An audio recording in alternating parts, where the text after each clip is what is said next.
This channel does not promote any violent, harmful, or illegal activities. All content provided by this channel is meant for an education purpose only. এই মুহূর্তের আরো দুটো বড় খবরের দিকে নজর রাখতে হচ্ছে। পিসিআর কে বলবো বিগলা দেখানোর জন্য যাব একে একে। পেঁয়াজ, আদা, রসুনের পর এবার মহার্ঘ ডিম। রাজ্য জুড়ে ডিমের অস্বাভাবিক মূল্য বৃদ্ধি। আমরা গোটা রাজ্যেই দেখছি এক পিস ডিমের দাম গড়ে 7.5 থেকে 8 টাকা, কোথাও 7, কোথাও 7.5, কোথাও 8 টাকা। গরিব মধ্যবিত্তের নাগালের বাইরে ডিমের দাম। আমজনতা খাবে কি? এর পাশাপাশি আরো একটা খবর, নয়নজুলিতে বাস পড়ে দুর্ঘটনা, জখম হয়েছেন 20 জন যাত্রী। বসিরহাটের স্বরূপনগর সীমান্তে নিয়ন্ত্রণ হারায় যাত্রীবাহী বাস, 20 জন জখম হয়েছেন। নয়নজুলিতে বাস পড়ে দুর্ঘটনা, জখম হয়েছেন 20 জন যাত্রী। যাই একে একে, যে কথা বলছিলাম একেবারে আমজনতার খবর। পেঁয়াজ, আদা, রসুন আর এবার দাম বেড়েছে ডিমের। গরিব মধ্যবিত্ত মানুষ কি খাবে বলুন তো? নাগালের বাইরে দাম চলে যাচ্ছে। একটা ডিমের দাম গড়ে 7.5 থেকে 8 টাকা। বিক্রেতা তারা জানাচ্ছেন ডিমের দাম বাড়ায় বিক্রি অনেকটাই কমেছে। অনেক বিক্রেতার মতে শীতে ডিমের উৎপাদন কমেছে, আবার অনেকের মতে রাজ্যের উৎপাদিত ডিম চলে যাচ্ছে ভিন রাজ্যে। ডিমের দাম বেড়েছে, কোথাও বিক্রি হচ্ছে 8 টাকা, কোথাও বিক্রি হচ্ছে 7 টাকা 50 পয়সা। আর হঠাৎ করে ডিমের দাম বাড়ায় ক্রেতা থেকে বিক্রেতা সকলেই দুশ্চিন্তায়।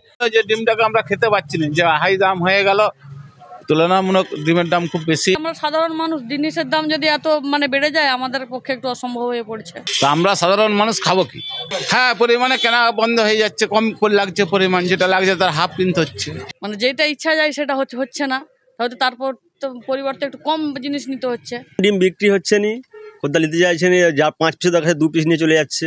আগে তো 5.5 টাকা 6 টাকা বিক্রি হচ্ছে, এখন 7 টাকা 7.5 টাকা 8 টাকা চলে যাচ্ছে ডিমের দাম। রোজ রোজ বেড়ে যাচ্ছে ডিমের দাম। সমস্যাটা বেচাকেনা কমে গেছে ডিম বাড়ার জন্য। দামটা এখন তো বলছে 1 জানুয়ারি পর্যন্ত দেখবে বলছে। ডিম প্রত্যেক দিনই সাধারণ মানুষ কিন্তু তারা তাদের খাবারের তালিকায় রাখতেন। এখন দেখার কবে এই ডিমের দাম কমে।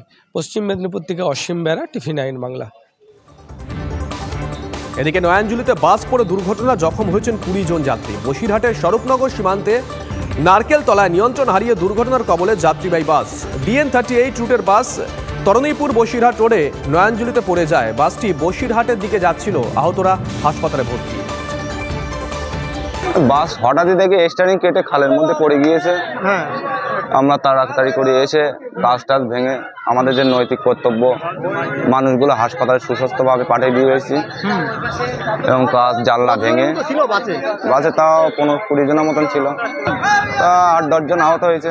বাস আসছিল, ওইখানে হঠাৎ এরকম ধাক্কা লাগা মতন হয়েছে, বলে অ্যাক্সিডেন্ট কেটে গেছে না কি হয়েছে। হ্যাঁ, যে সাইডে গর্ত আছে সেই গর্তের ভিতরে বাস তো ভালোই চলছিল, চলতে হঠাৎ গাড়ি দেখে সামনের দিকে কাজ হয়ে গেল, যে গর্তের মধ্যে পড়ে গেল। এখন বাসে কি হয়েছে সেটা বলতে পারছি। তো কতজন ছিল বাসে? 70-80 জন ছিল।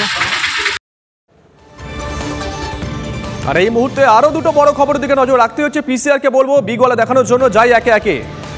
দক্ষিণ 24 পরগনা বারুইপুর নিশ্চয়ই মনে আছে, তৃণমূল কর্মী খুনের ঘটনায় এখনো অধরা রয়েছেন 2 মূল অভিযুক্ত। অভিযোগ উঠেছিল তৃণমূলের গোষ্ঠী কোন্দল। অভিযুক্ত আজিজুল এবং সাদ্দাম শেখ এখনো অধরা রয়েছে, ফুঁসছে গোটা গ্রাম। অভিযুক্তদের বাড়ি ভাঙচুর করে উত্তেজিত জনতা। নতুন করে একটা উত্তেজনা সেখানে তৈরি হয়, আমরা দেখাবো একে একে। এর পাশাপাশি অবশ্যই নজর রাখতে হচ্ছে আরো একটা বিপত্তির খবরে। সরকারি হাসপাতালে লিফট বিভ্রাট। ক্যানিং এর ঘটনা, সরকারি হাসপাতালে লিফট বিভ্রাট। ক্যানিং মহকুমা হাসপাতালে লিফটে আটকে পড়েন 3 জন। আচ্ছা, এই লিফটগুলো কি রক্ষণাবেক্ষণ যথাযথ করা হয়? এই প্রশ্ন কিন্তু এই ঘটনার পর থেকে ইতিমধ্যেই উঠতে শুরু করে দিয়েছে। একে একে যাই। বারুইপুরে তৃণমূল কর্মী খুনের ঘটনায় মূল 2 অভিযুক্ত আজিজুল শেখ এবং সাদ্দাম শেখ এখনো অধরা। মূল অভিযুক্তরা এখনো গ্রেপ্তার না হওয়ায় ফুঁসছে গোটা এলাকা। জনরোষের কারণে অভিযুক্তদের বাড়ি ভাঙচুর, 2টো ভ্যান ভেঙে জলাশয়ে ফেলে দেওয়া হয়েছে। এই ঘটনাকে কেন্দ্র করে নতুন করে উত্তেজনা ছড়িয়েছে বারুইপুরের বলবন এলাকায়। মোতায়েন রয়েছে বিশাল পুলিশ বাহিনী।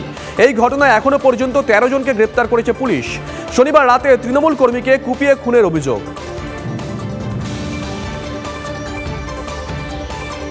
এদিকে সরকারি হাসপাতালে লিফটে আটকে 1 ঘন্টা। মঙ্গলবার ক্যানিং মহকুমা হাসপাতালে লিফটে নামার সময় কারেন্ট চলে যায়। আটকে পড়েন 2 মহিলা সহ 3 জন। খবর পেয়ে হাসপাতালে ক্যানিং থানার পুলিশ ডাকা হয় মিস্ত্রিকে। 3 জনকে উদ্ধার করা হয়েছে। আপাতত বন্ধ লিফট পরিষেবা।